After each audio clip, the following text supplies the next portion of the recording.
Wireless telephone, ये mobile phone की कहानी नहीं है। मोस्टली लोगों को लगता है कि ये पहले सेल फोन की कहानी है, ये मोबाइल फोन की कहानी नहीं है, पहले वायरलेस टेलीफोन की कहानी है। जब वायर्स वाले फोन चलते थे, उसके बाद वायरलेस टेलीफोन आया, क्योंकि उसे टैप करना मुश्किल। बाकी सारे फोन टैप हो जाते थे, बट वो टैप नहीं होता। तो इसीलिए हमने उस पर फोकस किया। और 1975 में जो पहला फोन आया था, वो कैसे आया था, क्या ऑफिशियली आया था, क्या अनऑफिशियली आया था, वो उसके बारे में कहानी है।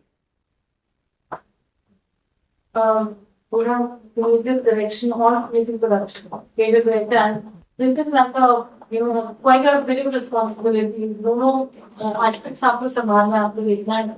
How was your experience and what is that we learned most? I think it was incredible challenge for us to work on this film क्योंकि आप 1975 का एक पीरियड थ्रिलर ड्रामा बना रहे हो और उसको जस्टिस भी देना है उस कहानी को. It needs to look like it is that era, which means we had to focus on how the narrative is shown, how the color grading is done, how the VFX is done, how the costume design is done. And the director had a vision which had to be translated. It's a business, but it's a business of emotions. So, how do we balance the sur of the film while doing justice to the technicalities? I think वो बहुत ही interesting process था. I remember one experience where all of us were sitting and figuring out वो क्या एक चीज है जो हम बताना चाहते हैं इस फिल्म से. And then the process of creating the narrative of the film, the voice over that will make sense, every little detail that we did here. I think it was incredibly interesting, challenging. And अब फिर आप बताएंगे जब आप ये film 21 अगस्त को वीज OTT पे देखेंगे. उसी तरह नाटकों की प्राइस बात है तो बहुत डिफिकल्ट दौर था.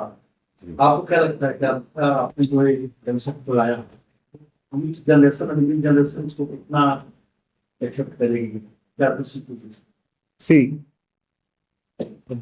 कोई भी जनरेशन हो, हमेशा लोग अपने पास से थ्रिल रहते हैं. कोई भी बड़ा इंसिडेंट घटता है तो हर कोई जानना चाहता है कि हुआ क्या. सो 1975 काफी डार्क फेज था, और जो सिनारियो था, हर कोई रेबल होता जा रहा है, धीरे धीरे धीरे धीरे रेबल होते जा रहे थे लोग. सो मुझे ऐसा लगता है कि उस फेज को हर कोई सर्च करता है, हर कोई जानना चाहता है उसके बारे में और क्या क्या हुआ है, क्योंकि वो टाइम थोड़ा सा ब्रूटल था. आपके फोन टैप्स हो रहे हैं, न्यूज़पेपर, मतलब कोई फ्रीडम नहीं है, न्यूज़पेपर को कुछ लिख नहीं सकता, कुछ बोल नहीं सकता.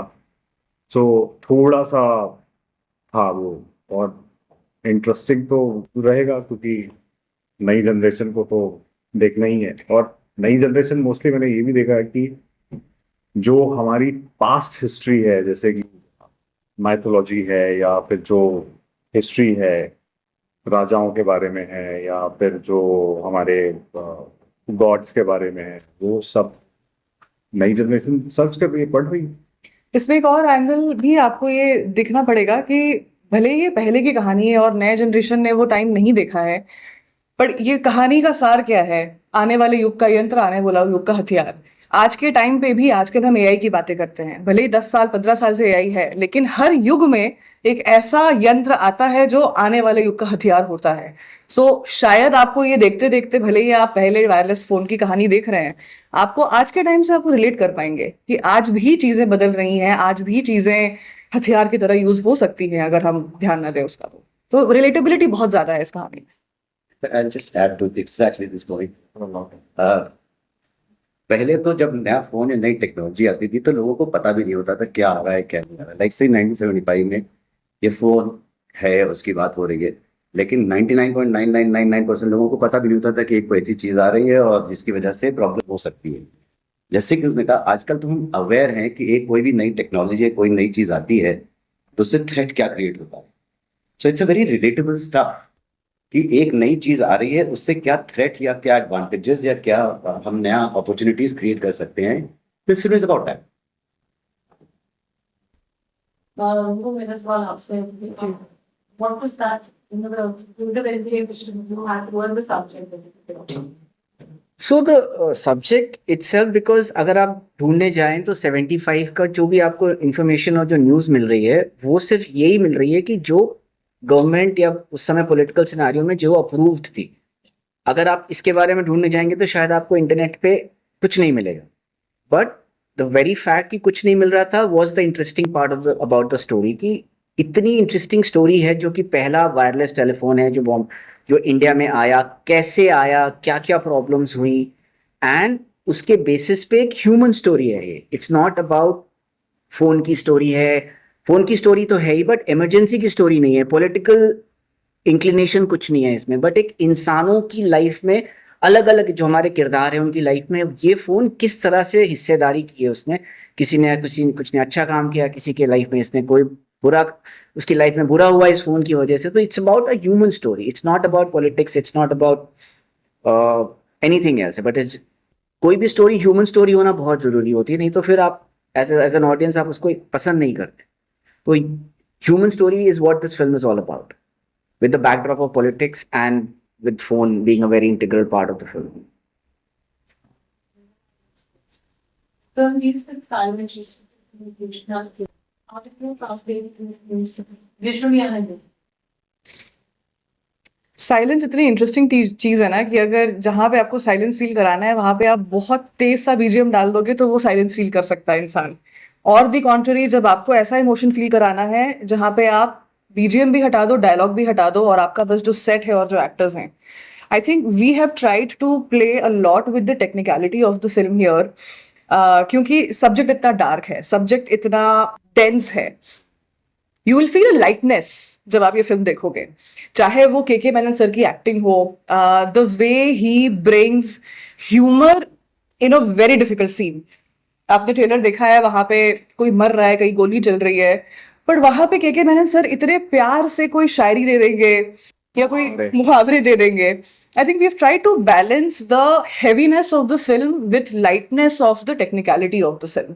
That's you'll have fun watching it. But उसका मतलब ये नहीं कि हम सब्जेक्ट को हमने थोड़ा सा डाइल्यूट किया, it is just that you see the dichotomy of human emotion at that time. जब आप कन्फ्लिक्टिंग इमोशंस होता है आपका उस समय में, तो आप कभी कभी आप जोक मार देते हो, कभी आप किसी की मैयत में भी जा रहे हैं तो आप, कुछ लोग होते हैं जो जोक मार देते हैं, तो वो ऐसा नहीं कि वो कर रहे हैं, but it's just that a way of expressing, some people have different ways of expressing emotions, so that's what. How challenging was to live in the world of 1975? Yeah. While maintaining the pace and intensity of a thriller.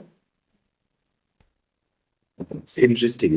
So वैसे तो this should be sent to the art department because they had the artist of the time. This the look. If you look at the feel, if you look at how it is, it was partly challenging in a way कि you know, a lot of India has retained that part of it. You know, if you see there, no spoilers, but there is a Haveli and there is stuff over there which exists. So of course, extensive Reiki, extensive detailing of what exactly what is the look and the feel, how do we want it to be like. So they I mean, that ways that it was there. In terms of costume and all, it was a brilliant job by the costume designer. We just got it right. And if you really look at KK and Sir and all the reactions that are coming, he straight away looks like an actor from the 1970s, and he internalized it, and he just brought along the era alive on the screen.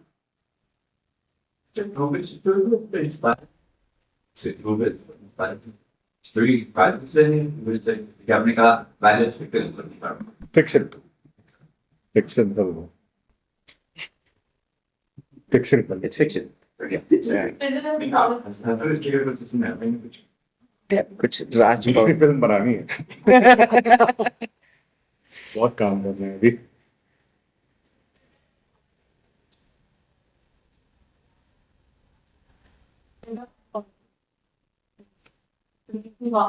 doesn't it go hand in hand? Thriller and politics always goes hand in hand. So that's like justice on screen older. So, see, like we all were mentioning, कि it is not a political film. The politics is just a backdrop, क्योंकि वो एक incident ऐसा उसमें वहां पे हमने plant किया कि वो एक फोन की कहानी है जो पॉलिटिकल बैकग्राउंड में हुआ है ये सब, but politics is not in the forefront. Phone की कहानी है, इंसानों की कहानी है, और थ्रिलर है कि वो एक फोन इनकी लाइफ में कैसे इम्पैक्ट करता है और ये लोग कैसे उस हर सिचुएशन से डील करते हैं basically. Because the backdrop is politics is why this is thriller.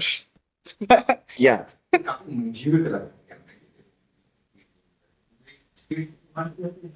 नहीं, स्क्रिप्ट तो आप एक लिखते हैं, फिर उसमें आपको समझ में आता है कि इस कैरेक्टर में कौन सा किरदार, कौन सा पात्र जो है, कौन सा इंसान एक्टर फिट बैठेगा, तो उस हिसाब से फिर सबकी कास्टिंग हुई है, and then basis that it is what it is, and everybody did a phenomenal job in the film. Artist का एक project में involve होना special है, and उनकी खुद के involvement, उनकी खुद के inputs, anything interesting that happened, any of you would want to share that? तो खैर दोनों जन बहुत सपोर्टिव हैं, के सर भी, कीर्ति मैम भी, एंड स्क्रिप्ट पार्ट तो ऑब्वियसली उन्होंने देखा, समझा, उनको इंटरेस्टिंग लगा तभी उन्होंने किया. तो नहीं, जो जब कर रहे थे कुछ anything that you would know of I mean, a lot of people had a lot of fun. I mean, fun is not in the actors that they're playing the part, but apart from that, because अगर किरदार आपको समझ में आता है as an actor, तो आप फिर उसको फिर आपको मजा आने लगता है, क्योंकि कभी कभी बहुत कम ऐसा होता है कि एक्टरों को ऐसा किरदार प्ले करने को मिलता है. तो सबका एक बहुत ही डेफिनेट रोल है, and they are very important actors in the narrative of the film. So सबने मजे बहुत किए, लेकिन जब कैमरा ऑन होते ही everybody was into the character, and but everybody had lot of fun in spite of it being such a heavy and a dense film. I mean, you will see Kirti in a very different avatar. Yeah. You've seen her. Anyway, she's a very versatile actor. But अब आप इसमें देखोगे तो she actually looks and behaves and feels like somebody who was living in the 70s. It was incredible to see that transformation on screen. theaters already sold out all buzz around the film. What are the expectations now? It's just going to be movies as well. तो expectation तो हम कुछ मतलब पहले से expectation करके कोई मतलब नहीं है.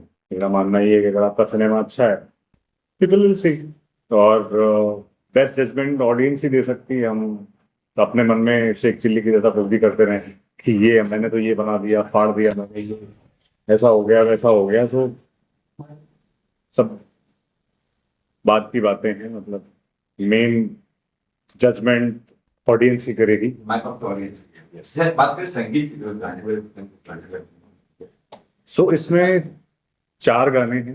एक बाबू हाबी का है और एक शान का है, और 2 गाने हैं तमाल पांडे करके एक नया सिंगर है. तो ये आपने सही सवाल पूछा, जो ये बता रहे हैं कि 2 नए सिंगर हैं.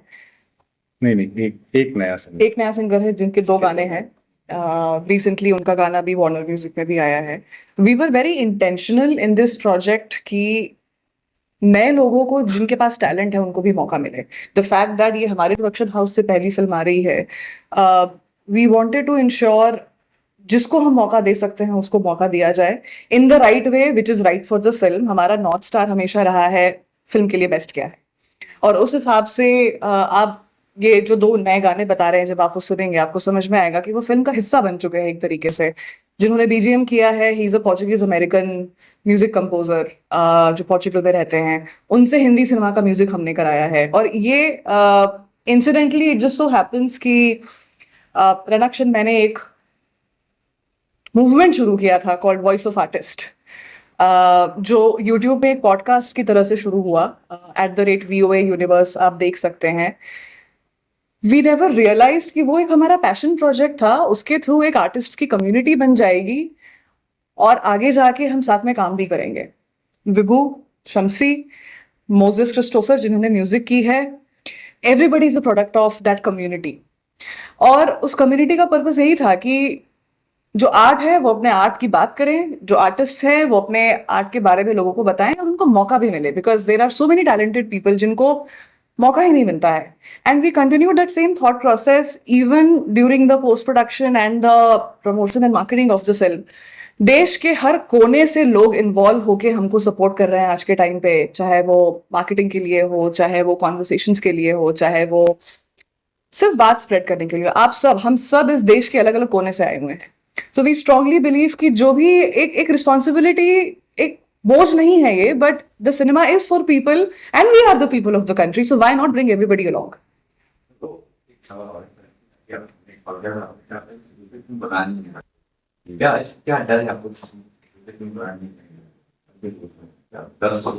सर वो थ्रिलर और पॉलिटिक्स वाला चक्कर है ये. हाँ मतलब अभी हम सिनेमा में थ्रिलर और पॉलिटिक्स नहीं ला सकते, लाइफ में नहीं ला सकते.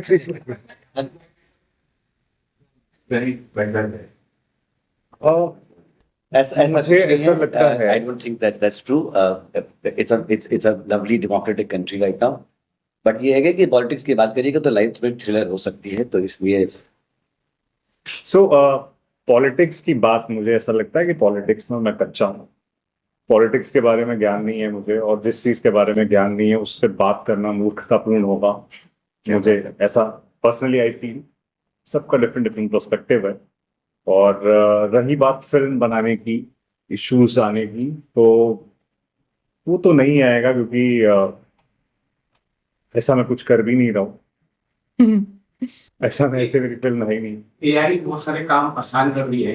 ये 1900 जो है मतलब 1975 की स्टोरी है. लगभग एआई ने कितना यूज हुआ है और एआई ने क्या इस काम को कुछ आसान कर दिया है. सो एआई तो मतलब नहीं, हाँ नहीं हुआ, क्योंकि एआई तो अभी बूम पे आया है ना. जब ये फिल्म कंप्लीट हुई तो इतना मतलब इसमें अच्छा काम नहीं ज्यादा हुआ. यूसेज वीएफएक्स है, क्योंकि जब एआई के पहले वीएफएक्स होता था जहाँ पे बहुत सारी पूरी एक टीम बैठ के वो वीएफएक्स करती थी, वो काम आसान हो गया है. बट लेकिन ये काम पूरा वीएफएक्स टीम ने किया है, जो भी उसमें जो भी इफेक्ट्स है, जो भी कुछ किए हैं, एक्शन में जो भी कुछ हुआ है, क्रिएट किया है बैकग्राउंड, वो सब वीएफएक्स में. ये 21 को ही रिलीज हो रही है. 21 अगस्त 2026 को रिलीज हो रही है वेव्स ओटीटी पे 12 बजे दिन में. 12 बजे दोपहर में. आप सब देख के बताइएगा कि कैसी लगी आप लोगों को. चलते हैं, आप कुछ कहना चाह रहे हैं? मैं भी बोल, You were saying something and then तो पॉलिटिक्स और थ्रिलर की बात कर रहे थे. नहीं, पॉलिटिक्स और थ्रिलर कोई स्पेसिफिक नहीं था. लाइक आपने कहा ना कि look, it's very interesting. अभी जो फिल्म के रिलेटेड ही बात है वो ये कि the story is about a common man who truly passionately loves his country. And like हम सब, like everybody who's watching, who's seeing, जब हम अपनी कंट्री को बहुत प्यार करते हैं तो उसके साथ अगर कुछ भी गलत होता नजर आ रहा होता है तो हम नाराज होते हैं, जैसे अपनी माँ से नाराज हो. So इसमें आप you will see an aspect of a common man who's upset with his motherland. That's it. बात से लोकेशन की प्यारे मामलों लग रहे हैं. किस तरह का लोकेशन यूपी में है सर, यूपी अपने ही. उत्तर प्रदेश पूरा लखनऊ में, लखनऊ के आसपास ही, लखनऊ, बाराबंकी, मलियाबाद, ये सब उधर ही शूट हुआ है. सोशल मीडिया के मार्केट का जमाना है. किस तरह का सॉन्ग है, अगर ट्रेंडिंग से लोग देखेंगे या ब्लॉग है लोग पता चल जाता है. किस तरह का सॉन्ग है, रोमांटिक सॉन्ग है, जिस पर सब है. सब है, मतलब एक रोमांटिक है, बाकी 3 डिफरेंट जॉनर्स के. आपको रैप भी मिल जाएगा, आपको रोमांटिक गाना भी मिल जाएगा, और आपको पूरा रेंज मिलेगा. ये 4 गानों में आपको रेंज मिलेगा. सर इमरजेंसी ऊपर पिक्चर कैसे इंदिरा गांधी का रोल चाहिए. हमने जी सर, इंदिरा गांधी का कहीं दूर तक कोई जिक्र नहीं है इसमें. कोई फोटो भी नहीं मिलेगी आपको. वो जो आप देख रहे हो अभी, जो वॉइस ओवर भी देख रहे हो, राष्ट्रपति जी ने आपातकाल की घोषणा की है, वो भी इंदिरा गांधी की आवाज नहीं है. हमने इनसे वॉइस ओवर करना है. लेकिन एक बात पूरी तरह क्लियर है कि 1975 इमरजेंसी के नाम से जाना जाता है और लोग आज तक जितने भी लोग हैं अच्छी तरह जानते हैं 1975 यानी इमरजेंसी, और इमरजेंसी यानी इंदिरा गांधी का नाम आना, कांग्रेस का नाम आना, और अभी तक पूरे इंटरव्यू में कांग्रेस का नाम, इंदिरा गांधी का नाम, पॉलिटिकल सारा चीज साइड दे रहे हैं। सर इस बात पे मैं आपको ये कहूंगा कि 1975 में आप जूम आउट होके देख रहे हैं, जूम इन करके देखें। ऐसा कोई जरूरी नहीं कि इमरजेंसी चल रही थी तो सब कुछ मतलब गांधी परिवार के बारे में ही बात हो गई। नहीं, गांधी परिवार को इतना भगवान आप लोग क्यों बना के बैठे हुए हो कि 75 की बात होगी तो सिर्फ भगवान की बात होगी? नहीं, हम इंसान भी हैं, उनके बारे में भी आप बात करिए। डिफरेंट स्टोरीज हो रही थी वहां पे। अगर हमारे सबसे बड़ी प्रॉब्लम हमारे देश की यही है कि हम लोग नेता को भगवान बनते। अगर अपनी आप रिस्पॉन्सिबिलिटी खुद लेना नहीं सीखोगे तो फिर दिक्कत। खुदा मत बनाओ प्लीज, वो हमारे लिए काम करते हैं, वो हमारे भगवान नहीं। ऑल्सो वैसा ट्रीट मत करिए। आप इमरजेंसी सोच के आएंगे and then you will see the film and you will be pleasantly surprised. तो इमरजेंसी से कोई लेना देना नहीं, वो एरा था, वो समय था। उस समय में सिर्फ इमरजेंसी ही नहीं हो रही थी, कितने लोगों की जिंदगी में क्या क्या हो रहा था। कुछ लोग डरे हुए थे, कुछ लोगों के पास पैसे नहीं थे, कहीं काम नहीं हो रहा था, भूख से मर रहे थे। थोड़ा सा जूम इन करिए, उस टाइम की पॉपुलेशन अराउंड 70 करोड़, 60-70।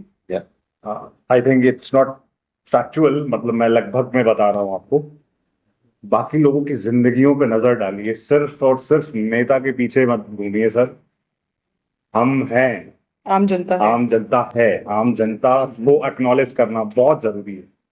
इन बॉलीवुड पे आउट मीनिंग खाली इन्हीं जी जैसे आपने कहा इन करके आउट पे बैकड्रॉप नॉट सिर्फ बैकड्रॉप से ओवरऑल पॉलिटिकल सिनारियो है देश का, क्योंकि इमरजेंसी क्या है, कोई फिजिकल फॉर्म तो है नहीं इमरजेंसी का। एक आप जब तक एक बड़ी चीज का एक आम आदमी के नजरिए से कोई कहानी नहीं बताएंगे तो कैसे पता चलेगा लोगों को। तो एक आम आदमी कैसे इम्पैक्ट हो रहा है इस लार्जर नैरेटिव का is what our film is all about. Politics है आज के टाइम में भी, एक आम नागरिक कैसे इम्पैक्ट हो रहा है पॉलिटिक्स से, आप वो कहानी आप समझोगे। नहीं तो आप जूम आउट करके देखोगे तो इमरजेंसी ऐसे कोई फिजिकल फॉर्म तो है नहीं ना उसका।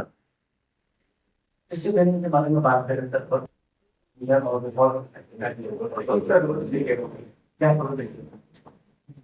रोल के बारे में ज्यादा तो नहीं बता सकते, वो तो आपको फिल्म देखनी पड़ेगी। बट के सर के बारे में